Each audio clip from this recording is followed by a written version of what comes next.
বাংলার মাটি থেকে জুলাই বিপ্লবের চেতনা যারা মুছে ফেলতে চাইবে, রাজপথে তাদের সঙ্গে আমাদের যুদ্ধ হবে।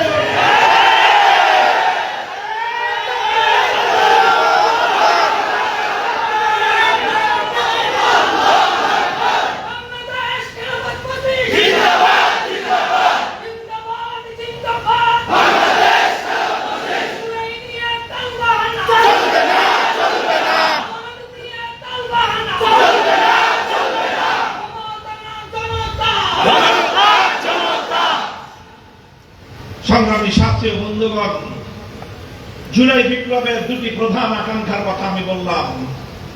একটি হলো বৈষম্যের বিলোপ বাংলাদেশের সমাজ ব্যবস্থায়, বাংলাদেশের প্রশাসনে, বাংলাদেশের রাজনীতিতে, বাংলাদেশের রাষ্ট্রে আর বৈষম্য বরদাস্ত করা হবে না।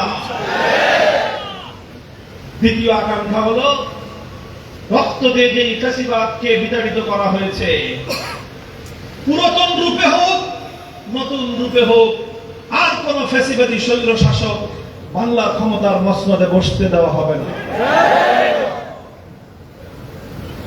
অর্থাৎ বৈষম্যহীন এক সমাজ করতে চাই আমরা, ফ্যাসিবাদের দুয়ার বন্ধ করতে চাই।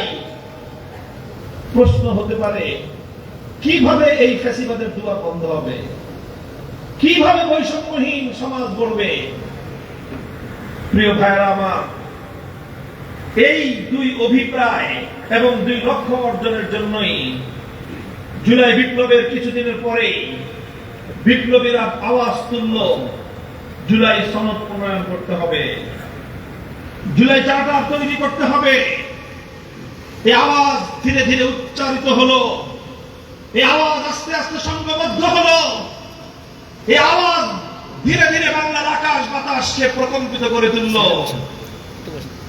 অন্তর্বর্তীকালীন সরকার বিপ্লবীদের এই আকাঙ্ক্ষা বাস্তবায়নের লক্ষ্যে ন্যাশনাল কনসেনসাস কমিশন, জাতীয় ঐক্যমত্য কমিশন গঠন করলো।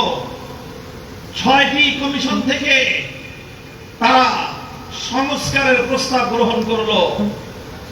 33টি রাজনৈতিক দলকে নিয়ে দীর্ঘ 9 মাস পর্যন্ত 82টি অধিবেশনে দীর্ঘ আলোচনার মাধ্যমে তারা একটি সনদ প্রণয়ন করলো।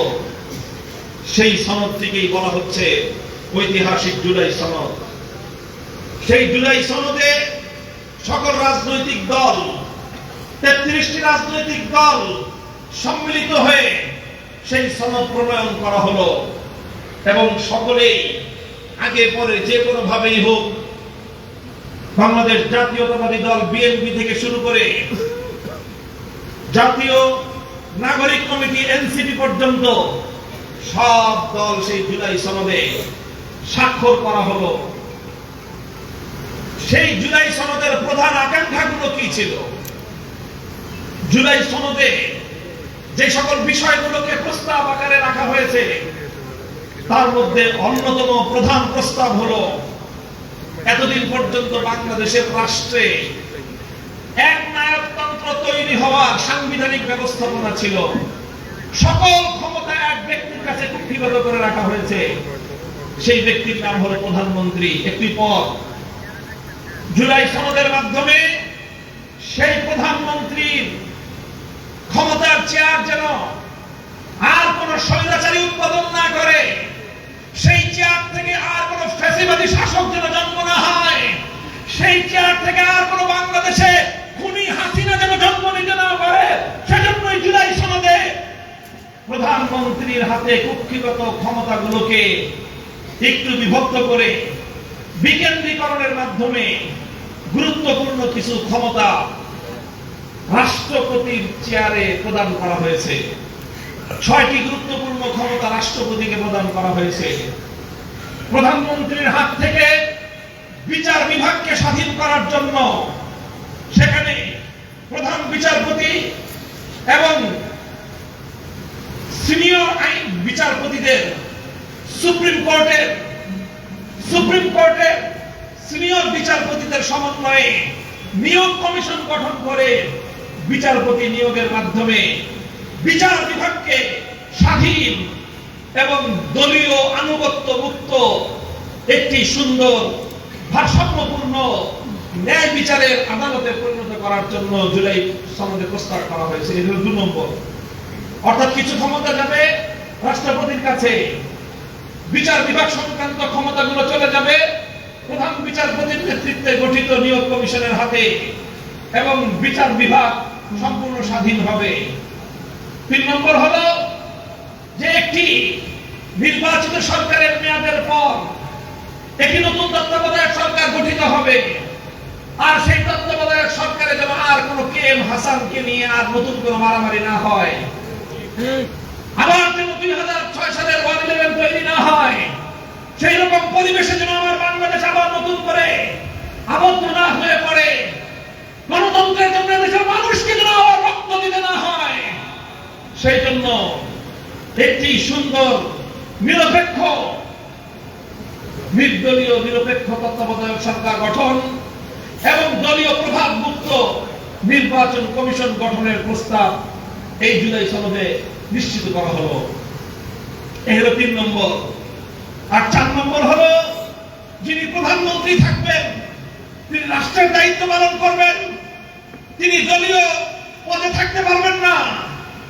একই সাথে আপনি রাষ্ট্রের সকল নাগরিকদের অভিভাবক হবেন, আবার দলীয় পরিচয় আপনি একটি ক্ষুদ্র জনগোষ্ঠীর মধ্যে সীমাবদ্ধ হয়ে যাবেন। এটা প্রধানমন্ত্রীর দায়িত্বের জন্য বেমানান।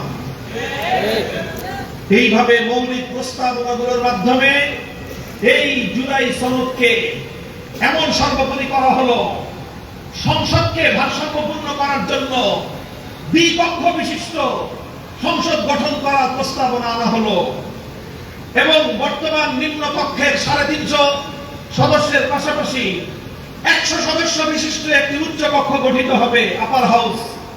সেই উচ্চ কক্ষে 100 জন সদস্য থাকবেন এবং সেই 100 জন সদস্য নির্বাচিত হবেন ভোটের মাধ্যমে এবং সেই ভোটে পিআর পদ্ধতিতে প্রতিদ্বন্দ্বিতাকারী রাজনৈতিক দলগুলো যেই হারে ভোট লাভ করবে তাদের প্রাপ্ত ভোটের হারে উচ্চ কক্ষে পিআর পদ্ধতিতে 100 সদস্যের মাধ্যমে আপার হাউস গঠন করতে হবে। এগুলো হলো জুলাই সনদের সব মৌলিক ধারা। এই জুলাই সনদ যেন বাস্তবায়িত হতে পারে এটা নিয়ে অনেক তত্ত্বাবধায়ক অন্তর্বর্তীকালীন সরকারের আমলে অনেক টানাপোড়েন হয়েছে, অনেক কথাবার্তা হয়েছে। আমরা তখন থেকেই লক্ষ্য করে এসেছি বাংলাদেশের সর্ববৃহৎ রাজনৈতিক সংগঠন বাংলাদেশ জাতীয়তাবাদী দল বিএনপি, তারা বাংলাদেশের জুলাই বিপ্লবের যে গণ আকাঙ্ক্ষা, একটি ভারসাম্যপূর্ণ নতুন বাংলাদেশ, সংবিধান এবং রাজনৈতিক বন্দোবস্তে যে আমূল সংস্কার, সেই সংস্কার যেন এই বিএনপি কোনোভাবেই মেনে নিতে পারছে না।